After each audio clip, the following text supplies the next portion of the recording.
Alright everyone, let's talk about this Pokemon game because it's really crazy how unfinished it is, and it's something that all gamers need to see. So I wanted to make a video here on the channel to just talk about why we shouldn't accept this and why this is ridiculous. And look, it's not that the Pokemon game isn't fun to play, but the graphics and the performance are horrendous, and this is a AAA game. So it really has me taken back, and it makes me look at Overwatch and feel very grateful for the state that it's in. Yes, it had a horrible launch. Yes, it still has a lot of issues, but it is nowhere near the type of issues that some other games have. Pretty much anyone in general that is playing video games needs to understand that more and more AAA games are being released unfinished, and it's causing a huge issue in the gaming community. And like we've seen with all games, communication can be a really big part of this. When there's no communication, you're just left wondering, why is this happening? Is it going to be fixed? And that's what we're seeing with Pokemon. I have seen no official statements or heard anybody talk about Game Freak saying anything about the Pokemon game. And it really makes me look back to the developers of Overwatch. They've heard all of our issues and everything that we've been saying, and to the best of the developers' ability, outside of all the corporate stuff like the shop and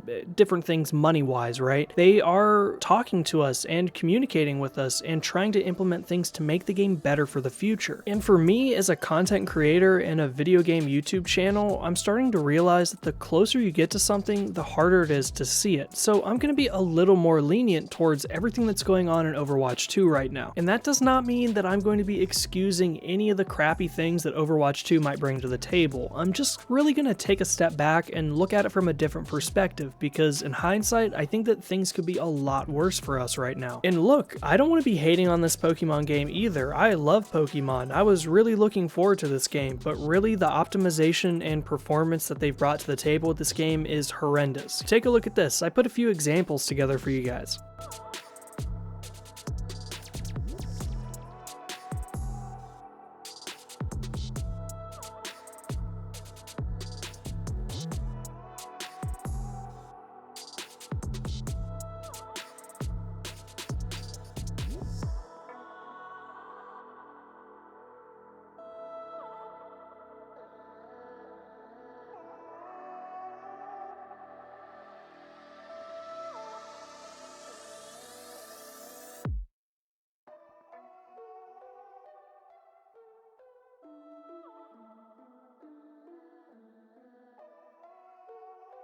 Alright, so as you guys can see, there was a ton of pop-in, there was a lot of frame rate issues, and my game even crashes sometimes. And it really sucks because the potential for this Pokemon game is crazy. This open world is the first thing that we've ever had to a free roaming, free exploration Pokemon game, besides Legends Arceus, but even that wasn't like this. And there are things that I do like about this game. The colors are awesome, the Pokemon that are in the game that are brand new are really cool looking, and there's a lot of Pokemon to choose from. But at the end of the day, the bad outweighs the good, and this isn't the only new example that I have to offer for you. Most of you here on the channel might not even like Pokemon, but I know that a majority of you here like other FPS games, so I've been keeping a close eye on Warhammer 40k Darktide. And to be completely transparent, this game is not officially out until November 30th, but if you pre-order the game, you get access to the game right now as a beta, which I guess would actually be considered a soft launch more than a beta. And this is another huge title that's having a horrific launch. Just like Overwatch, people aren't able to get into the game, and it's been days after release, not just one day, not just two, to the point where people literally can't get in and play at all. And this is really just something I'm getting tired of. I really miss the good old days when games launched and were officially completed, not extra DLC later on, not the game chopped up into different pieces, but just ready to go and ready for us to have fun and play. This is one of the reasons why Elden Ring was such a huge hit, because it was a completed, functional game. Yes, it did have performance issues, but they fixed that real quick. But the core game at the end of the day was perfect. But alright, I've ranted long enough in this video. My main point here is that we need to be careful on which video games we're spending our money on. The shop in Overwatch is one thing, but the core games that we're purchasing are on a completely different playing field. But alright everyone, that's the end of this video. I hope you guys enjoyed it, and if you did, don't forget to like and subscribe. It really helps out the channel. Thank you guys so much. I'll catch you on the next one.